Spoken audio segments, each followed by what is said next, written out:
जय श्री कृष्णा, राधे राधे। आज अपने सुनेंगे मार्गशीर्ष माह में आने वाली संकट चौथ की व्रत कथा। व्रत रखने वाली सभी बहनों को संकट चौथ व्रत की हार्दिक शुभकामनाएं। मार्गशीर्ष माह के कृष्ण पक्ष की चतुर्थी तिथि 18 नवंबर शाम 6:55 से शुरू हो रही है, जो अगले दिन 19 नवंबर को दोपहर 5:28 पर समाप्त हो जाएगी। ऐसे में चतुर्थी का व्रत चंद्रमा को अर्घ्य देने के लिए 18 नवंबर को रखा जाएगा।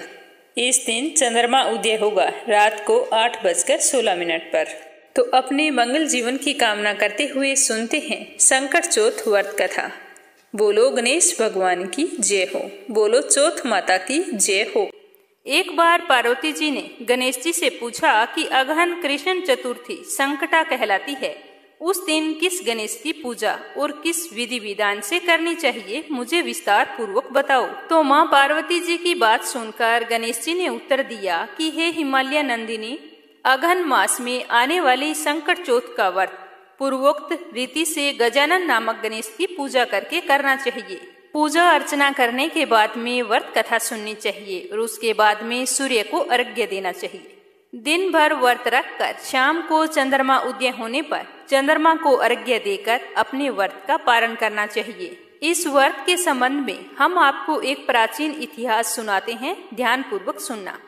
प्राचीन काल में त्रेता युग में दशरथ नामक एक प्रतापी राजा थे। वे राजा आखेट के प्रिय थे। एक बार अनजाने में उन्होंने श्रवण कुमार नामक ब्राह्मण का आखेट में वध कर दिया। उसका वध अज्ञानता पूर्वक हुआ था, क्योंकि राजा दशरथ बड़े ही न्यायप्रिय और दयालु थे। तालाब में जल की आवाज सुनाई दी तो राजा ने सोचा कि कोई हिरण पानी पी रहा है। तो राजा दशरथ ने तीर चला दिया और वहां पर श्रवण कुमार थे, जो अपने माँ बाप के लिए पानी लेने के लिए तालाब पर आए थे। जब राजा ने उन्हें देखा तो उन्हें बहुत ही दुख हुआ और वह भागकर श्रवण कुमार के पास गई और उनका सर अपनी गोद में रखा। उस समय श्रवण कुमार अपनी अंतिम सांसें गिन रहे थे। तो उन्होंने राजा दशरथ को बताया कि थोड़ी ही दूरी पर मेरे अंधे माँ बाप बैठे हैं, वो प्यास से व्याकुल हैं, तुम उनको ले जाकर जल पिला देना। मैं उन्हें तीर्थों में स्नान करने के लिए लेके जा रहा था। इतना कहते ही श्रवण कुमार की वहां पर मृत्यु हो गई और राजा दशरथ वो जल का घड़ा लेकर चुपचाप उसके माँ बाप के पास गए और पानी डालकर उनको दिया। तो श्रवण कुमार के माँ बाप ने आंखों से अंधे होते हुए ही पहचान लिया कि हमारा बेटा तो नहीं है, तुम कौन हो, हमें सच सच बताओ। तो राजा दशरथ ने हाथ जोड़ते हुए सारी बात उनको बता दी। यह सुनकर श्रवण कुमार के माँ बाप को बहुत ही गुस्सा आया और उसके माँ बाप ने गुस्से में राजा दशरथ को श्राप दिया कि जिस प्रकार हम लोग पुत्र शोक में मर रहे हैं, उसी भांति तुम्हारा भी पुत्र शोक में ही मरण होगा। इससे राजा को बहुत चिंता हुई और दुखी होकर घर आ गए। राजा के कोई संतान नहीं थी, तो राजा ने पुत्रेष्टि यज्ञ करवाया। यज्ञ के फलस्वरूप भगवान श्री हरि विष्णु ने राम रूप में दशरथ के घर अवतार लिया। भगवती लक्ष्मी जानकी के रूप में अवतरित हुई। फिर समय आने पर राम और सीता का विवाह हो गया और कैकेयी के कहने पर राजा दशरथ ने अपने पुत्र राम को 14 सालों तक वनवास का आदेश दे दिया। तो पिता की आज्ञा अनुसार भगवान श्री राम, सीता मैया और लक्ष्मण वन को चले गए, जहां उन्होंने खरदूषण आदि अनेक राक्षसों व राक्षसियों का वध किया। इससे क्रोधित होकर रावण ने सीता जी का अपहरण कर लिया। सीता जी की खोज में भगवान राम ने पंचवटी का त्याग कर दिया और ऋष्यमुख पर्वत पर पहुंचकर सुग्रीव के साथ मैत्री की। उसके पश्चात सीता जी की खोज में हनुमान जी और कई वानर तत्पर हुए। ढूंढते ढूंढते वानरों ने गिद्धराज संपाति को देखा। इन वानरों को देखकर संपाति ने पूछा कि कौन है, इस वन में कैसे आए हो और तुम्हें किसने भेजा है, तुम्हारा यहाँ पर आना किस प्रकार हुआ है। तो संपाति की बात सुनकर वानरों ने उत्तर दिया कि भगवान विष्णु के अवतार दशरथ नंदन राम जी, सीता और लक्ष्मण जी के साथ दंडक वन में आए हैं। वहां पर राम जी की पत्नी सीता जी का किसी ने अपहरण कर लिया है। हे मित्र, हम तो इस बात को भी नहीं जानते कि सीता जी का अपहरण किसने किया है और इस वक्त वो कहाँ है। तो उनकी बात सुनकर संपाति ने कहा कि तुम सब रामचंद्र के सेवक होने के नाते हमारे मित्र हो। जानकी जी का जिसने हरण किया है और जिस स्थान पर है वह मुझे मालूम है। सीता जी के लिए मेरा छोटा भाई जटायु अपने प्राण गंवा चुका है। यहाँ से थोड़ी ही दूरी पर समुद्र है और समुद्र के उस पार राक्षस नगरी है। वहां अशोक पेड़ के नीचे सीता जी बैठी हुई है। रावण द्वारा अपहरण की हुई सीता जी मुझे दिखाई दे रही है। मैं आपसे सत्य कह रहा हूं कि सभी वानरों में हनुमान जी अत्यंत पराक्रमशाली है, अतः उन्हें वहां पर जाना चाहिए। केवल हनुमान जी ही अपने पराक्रम से समुद्र लांघ सकते हैं। अन्य कोई व्यक्ति इस समुद्र को लांघने में समर्थ नहीं है। तो संपाति की बात सुनकर हनुमान जी ने पूछा कि हे संपाति, इस विशाल समुद्र को मैं किस प्रकार से लांघ सकता हूं? जब हमारे सब वानर उस पार जाने में असमर्थ है तो मैं अकेला ही उस पार कैसे जा सकता हूं? तो हनुमान जी की बात सुनकर संपाति ने उत्तर दिया कि हे मित्र, आप संकटनाशक गणेश चतुर्थी का व्रत कीजिए। उस व्रत के प्रभाव से आप समुद्र को क्षण भर में पार कर लेंगे। संपाति के आदेश से संकट चतुर्थी के उत्तम व्रत को हनुमान जी ने किया।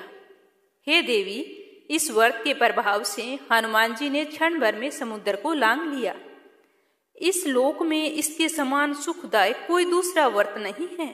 श्री कृष्ण के कहे अनुसार महाराज युधिष्ठिर ने भी इस व्रत को किया था। इस व्रत के प्रभाव से क्षण भर में अपने शत्रुओं को जीतकर संपूर्ण राज्य की अधिकारी बन गए थे। अब सुनेंगे संकट चौथ की अगली कथा। इस कथा को हर माह में आने वाली संकट चौथ व्रत में अवश्य सुनना चाहिए। बोलो चौथ माता की जय हो। एक नगर में एक बूढ़ी माँ रहती थी।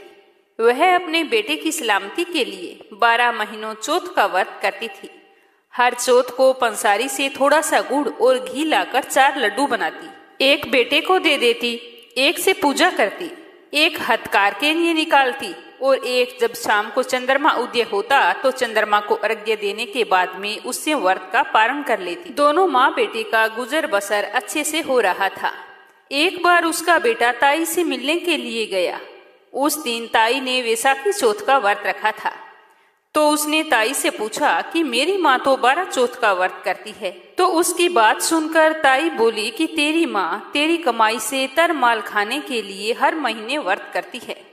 अगर तू परदेश चला जाए तो वह एक भी चौथ का व्रत नहीं करेगी। तो अपनी ताई की बात सुनकर उस लड़के को लगा कि ताई तो सच कह रही है, मेरी माँ तो सच में ही मेरी कमाई को यूं ही उड़ा रही है। तो वह गुस्से में घर आया और आकर माँ से कहा कि माँ, मैं परदेश जा रहा हूँ। तो उसकी माँ ने कहा कि बेटा, ऐसी क्या बात हो गई? तू मेरा एकमात्र सहारा है। तेरे बिना यहाँ पर मेरा कोई नहीं है।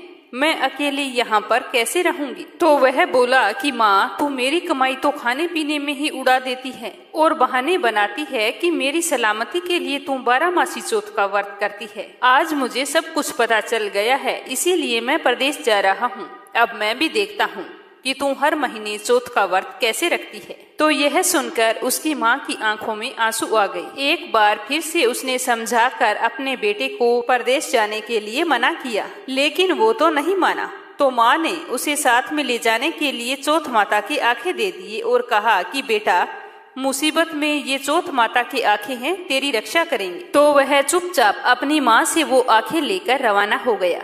चलते चलते रास्ते में एक नदी आई। तो उसने उस नदी में आंखें डालकर कहा कि हे चौथ माता, मेरे लिए यहाँ पर रास्ता बन जाए। तो चौथ माता की कृपा से उस नदी के ऊपर एक बड़ा सारा पुल बन गया, जिसे पार करके वह दूसरे नगर को पहुँच गया। वहाँ जाकर उसने देखा कि एक बूढ़ी माई साथ में तो रो रही है और पुए भी बना रही है। तो उसने पूछा कि बूढ़ी माँ, तुम रो क्यों रही हो? तो बूढ़ी माँ ने कहा कि बेटा, इस नगर की पहाड़ी पर एक दैत्य रहता है। पहले वह नगर में आकर कई लोगों को खाने के लिए मार देता था।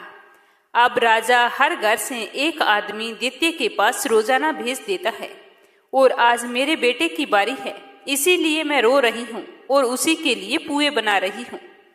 तो वह बोला कि हे माता, अगर तुम पुए मुझे खिला दे तो मैं तेरे बेटे की जगह चला जाऊंगा। तो बूढ़ी माँ ने खीर पुए उसे खिला दिए। खा पी कर वह सो गया। रात को जब राजा के सैनिक बूढ़ी माई की झोंपड़ी पर आए और आवाज लगाई तो बूढ़ी माई सोचने लगी कि इस पराये पूत को मैं कैसे भेज सकती हूँ। इसकी भी तो माँ होगी। जब पता चलेगा कि मैंने मेरे बेटे के बदले में उसके बेटे को दैत्य के पास भेज दिया तो उसके दिल पर क्या गुजरेगी। वो यही सोच रही थी कि सैनिकों की आवाज से उस लड़के की आंख खुल गई और वह बाहर आ गया। सैनिकों के साथ चला गया और पहाड़ी पर जाकर दैत्य के सामने पहुंचकर चौथ माता की आंखें दैत्य की तरफ फेंक कर कहा कि हे चौथ माता, अगर मेरी माँ मेरी सलामती के लिए व्रत करती है तो दैत्य का सर कटकर जमीन पर गिर जाए। तो उसके इतना कहते ही चौथ माता की कृपा से दैत्य का सर कट गया। लड़का सकुशल वापिस आ गया। तो यह देखकर राजा को बहुत ही आश्चर्य हुआ। राजा ने उसे खूब सारे उपहार देकर विदा किया। चलते चलते वह दूसरे राजा के नगर में पहुंच गया। इसी राज्य में भी आवा तभी पकता था जब एक इंसान की बलि दी जाती थी। तो सिपाहियों ने उसे देखा तो पकड़ कर ले आए और आवे में चुन दिया।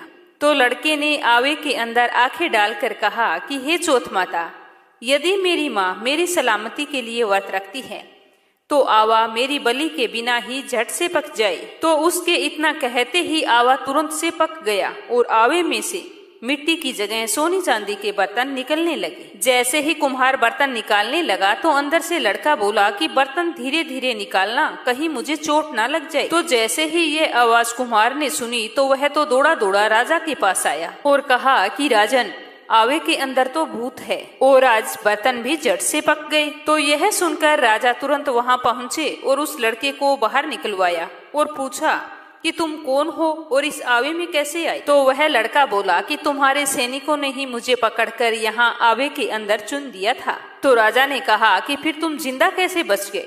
तो वह लड़का बोला कि मेरी माँ चौथ माता का व्रत करती है और व्रत के प्रभाव से ही मैं जिंदा बचा हूँ।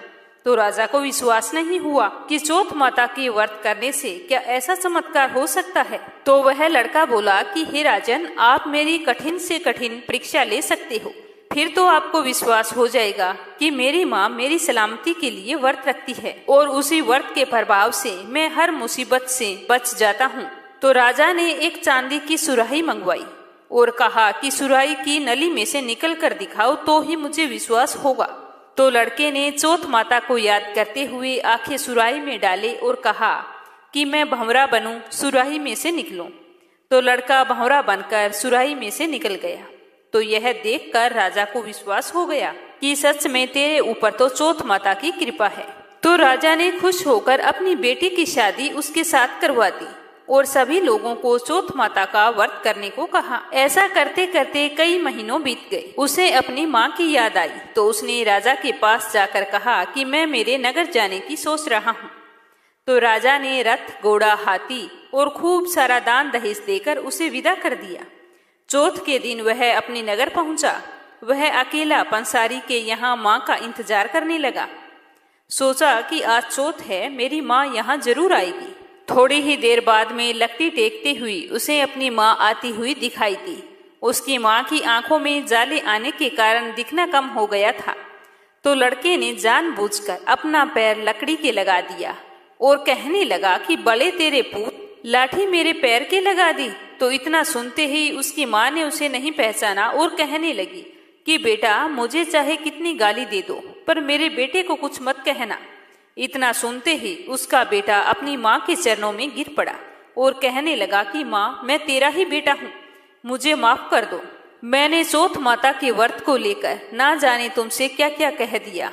मुझसे गलती हो गई माँ, मुझे माफ कर दो। इतना कहते ही उसकी माँ ने उसे गले से लगा लिया और रोने लगी। कहने लगी कि बेटा, फिर से कभी मुझे अकेला छोड़कर मत जाना। तो वह बोला कि नहीं माँ, अब मैं तुम्हें छोड़कर कभी नहीं जाऊंगा। देखो मैं तुम्हारे लिए क्या लेकर आया हूँ।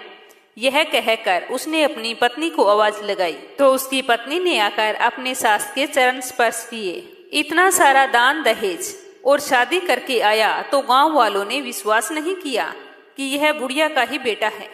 तो बूढ़ी माँ ने चौथ माता को याद करके कहा कि हे चौथ माता, यदि मैं अपने बेटे के लिए व्रत करती हूँ और यह मेरा ही बेटा है, तो मेरे स्तन दूध से भर जाए और उसकी धार मेरे बेटे की दाढ़ी पर और बहू की साड़ी पर गिरे। तो चौथ माता की कृपा से ऐसा ही हुआ। तो गांव के सारे लोग चौथ माता की जय जयकार करने लगे। उसी दिन से नगर के सभी लोग चौथ माता का व्रत करने लगे। हे चौथ माता, जैसे आपने बूढ़ी माँ और उसके बेटे की सहायता की, वैसी हमारी भी करना। कहानी कहने वाले की, सुनने वाले की और हुंकारा भरने वाले की, सभी पर अपनी कृपा दृष्टि बनाए रखना। बोलो चौथ माता की। और चौथ माता आपकी सारी मनोकामनाएं पूर्ण करे। आप सदा सर्वदा सुखी और संपन्न रहे। जय श्री कृष्णा। राधे राधे।